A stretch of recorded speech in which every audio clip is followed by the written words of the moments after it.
Hi, my name is Lisa and I am coming to you from the Quilter's Trunk in the city of Chicago in the neighborhood of Beverly. And today we're going to talk about making a quick, fun and simple, super fun infinity scarf using a serger. At the Quilter's Trunk, we're a full service sewing shop and we service machines as well as sell sergers, embroidery machines, and sewing machines. Today, the tools that you'll be needing to make this project are: you're going to need a double eye needle for finishing off the thread tail from serging, the serge tails. You're going to need wonder clips because pins and pinning and sergers, they don't really get together very well. So these wonder clips, I'll take one off of my pin cushion here. These wonder clips are great. They're sort of like old school barrettes I think of for your material. And it just helps put everything together, but you're not pinning it per se, and especially if you have really fine fabrics and you don't want to puncture that fabric, wonder clips are the way to go. The other thing that you'll need is a cutting ruler for measuring your fabrics or cutting them to the right size. In my case, I love using a rotary cutter, but a rotary cutter is sort of like a pizza cutter for your fabrics, but you can use a really good pair of shears. I'll also be using, on my table here, you'll also be using a cutting mat for measuring your project, and you always need a cutting mat when you're using a rotary cutter. Then finally, you're going to need between 60 inches to 72 inches, which is roughly 2 yards, of a knit fabric. You will then, as you'll see, you'll take your fabric, and normally it's going to come on the bolt with a fold sort of like this. And what you're going to do is you're going to unfold it, use a little ironing because knits like to kind of curl up. It won't completely get rid of the curl, but it'll make using the fabric a little nicer. And if you want to, you can even use a little bit of something called best press, which is sort of like a starch. You don't want to heavily do it. You're just doing it so that it kind of behaves nicer for you as you're making your project. So with the magic of the camera, I'm going to go ahead and cut vertically down my fabric. So I've unfolded it. I'm trying to get it to stay here. And I'm going to cut all the way down vertically.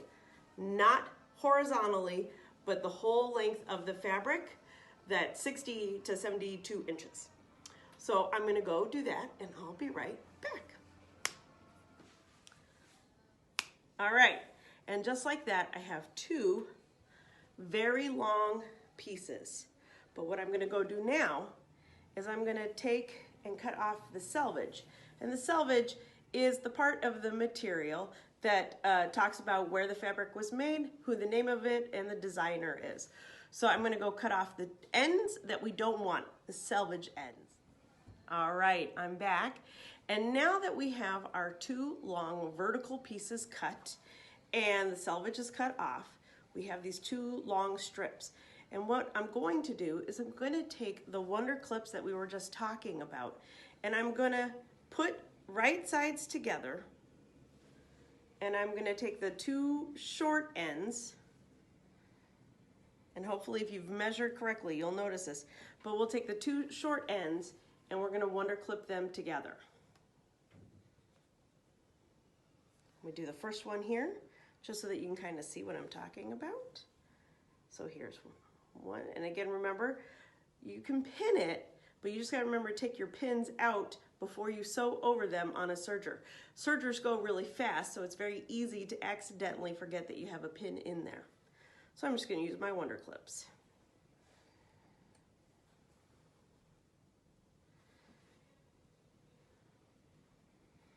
The other thing I really like about sergers is that I find that unlike quilting, where you need to be super precise about everything, there's something about making clothes and serging that has a sort of almost like a built-in how do I want to say this? Like, it's a little bit more forgiving. It's almost like a built-in forgiveness.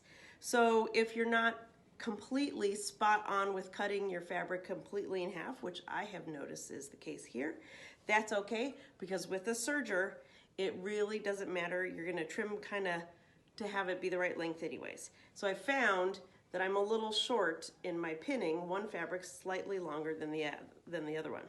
But that's okay, because when we go over to the serger and serge, we'll get that all sorted out. All right, and my last wonder clip in. Now, I'm gonna get my serger set up right here.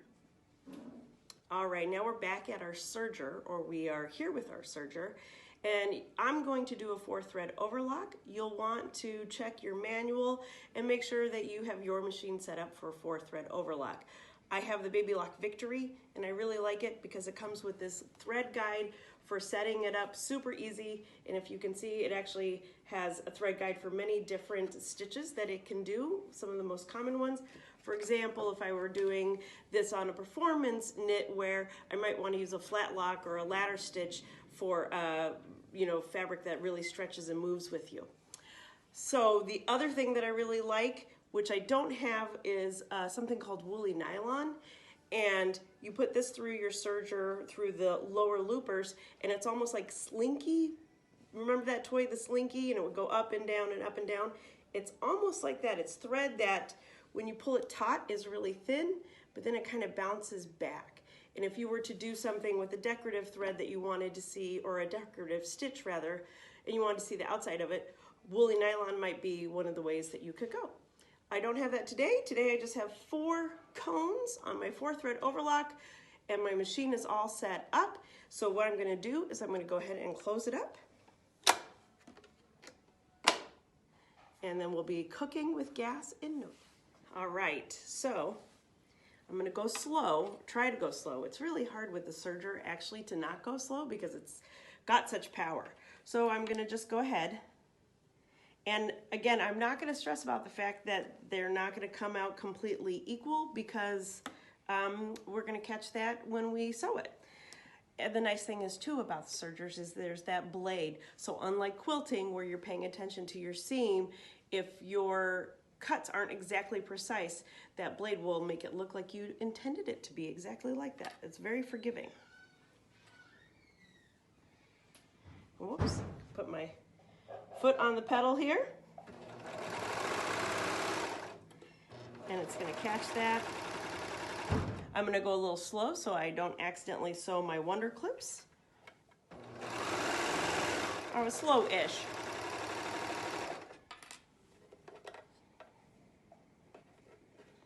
Just make sure that I am catching everything exactly how I want it.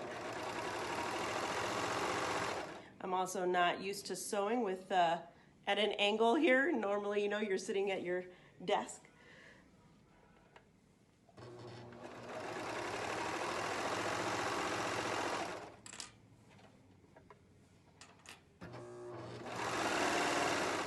And we're almost to the end here.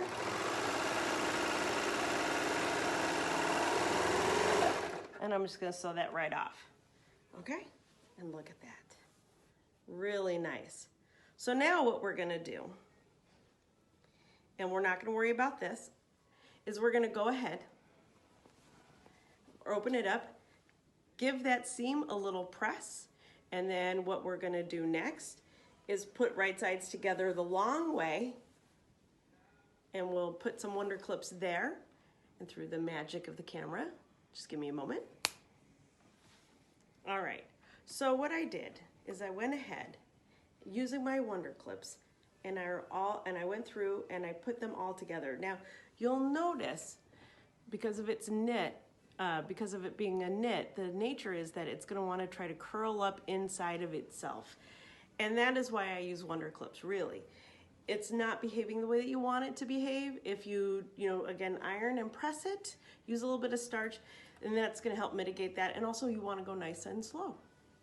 And what I did too is, let me see if I can find the middle. So on the middle, I lined up both seams and I kind of pressed them in together so that when you're sewing it, it doesn't slide around so much. You want to have the one side meet up with the other side.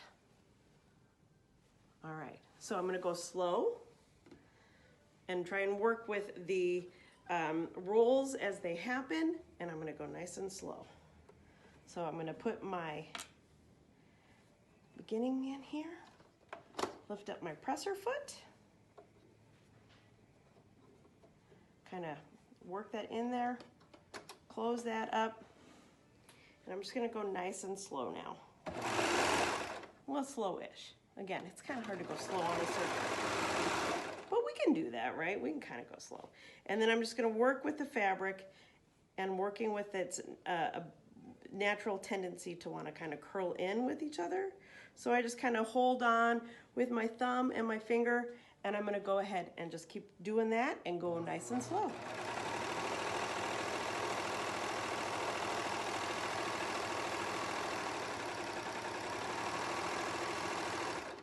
And again, you know, there's no awards for doing this the fastest, so that's a really good thing. I'll just go really slow. If I go really slow, it's like the tortoise and the hare, then I'll actually win the race.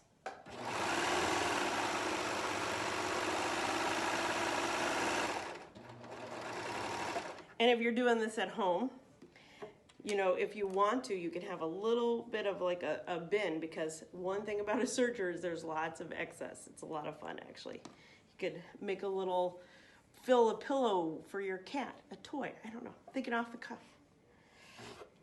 Okay, and then I just want to move my Wonder Clip so that, again, I'm not accidentally sewing over it with my needles.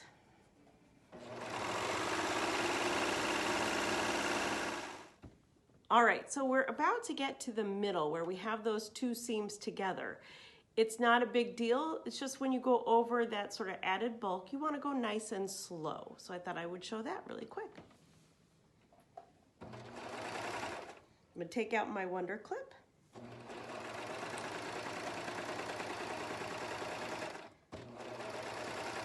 And no problem at all. So now I can have smooth sailing, in theory, for the rest of the length of the infinity scarf. Okay, I'm almost at the end now.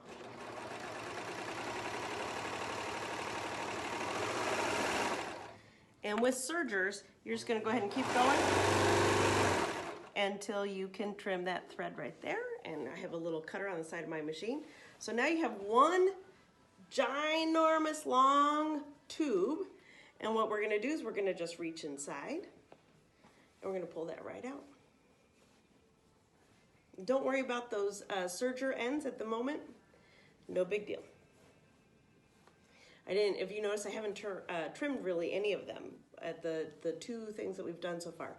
Either doing the first one, which was the short ends together, or this long one.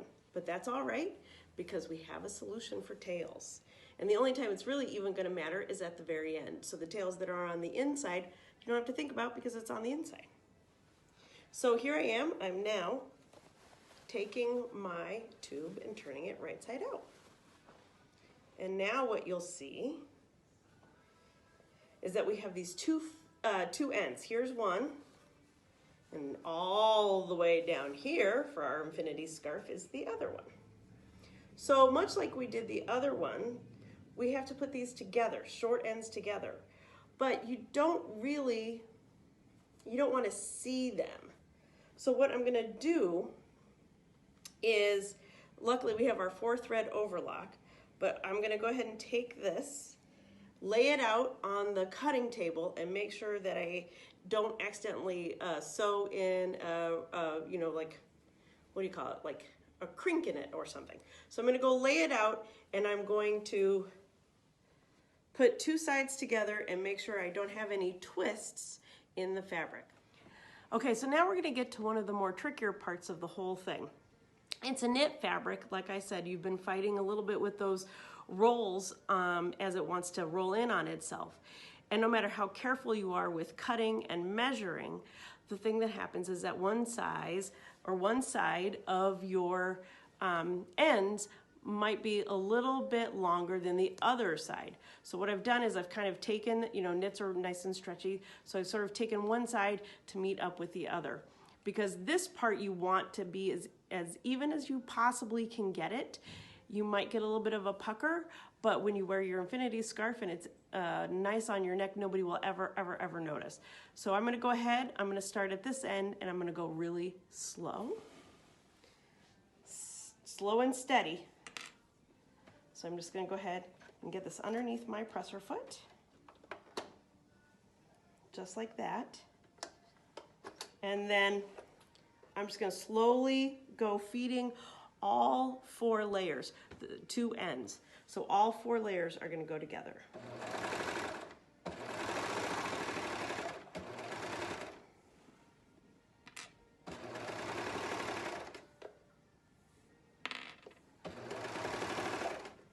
And again, we've sort of stretched out the one side to meet up with the other. I'm using a really fun purple, which on this gray fabric with little splotches of pink and purple is really, really fun. And I just want to make sure that all my ends are together.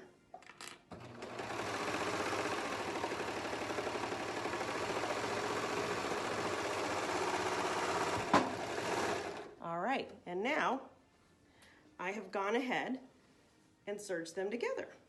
And now we have 2 tails, and that's when our double eye needle is gonna come into place. So I need to go fetch my pin cushion with my double eye needle, because while I was sewing that, the scarf bonked it over the side. All right, now I'm just trimming up a couple little stray threads. The other thing is when you're all done weaving your thread in, the last thing I would use is something called fray check, which I didn't mention beforehand. But it's a very inexpensive product. It's almost like it is a glue, and that just stays there forever. So if you have any stray thread.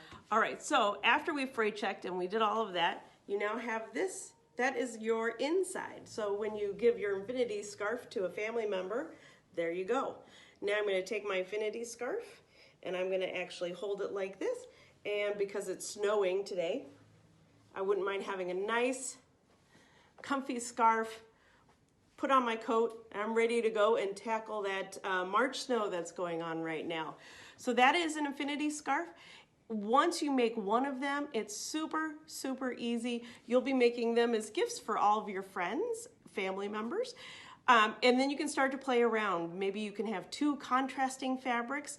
When we had the 2 long pieces, you could have one knit, and then the other one could be a different contrasting knit, and that's just a different way to go. I absolutely love the infinity scarf. It was my go-to gift for Christmas presents this past Christmas. Thanks again for watching. If you are stuck or you need help, there's always the ability to go to the Quilter's trunk, where we have lots of the products that I just mentioned, as well as a wonderful staff. So if you're stuck on your infinity scarf, or if you're frustrated with your serger, we also have a technician on site to help you out with that. Thank you so much to the Chicago Public Library for letting us do this. It's super, super fun. I can make infinity scarves on a serger all day long. It's a lot of fun and instant gratification. Have a great day, and we will see you at the Quilter's trunk.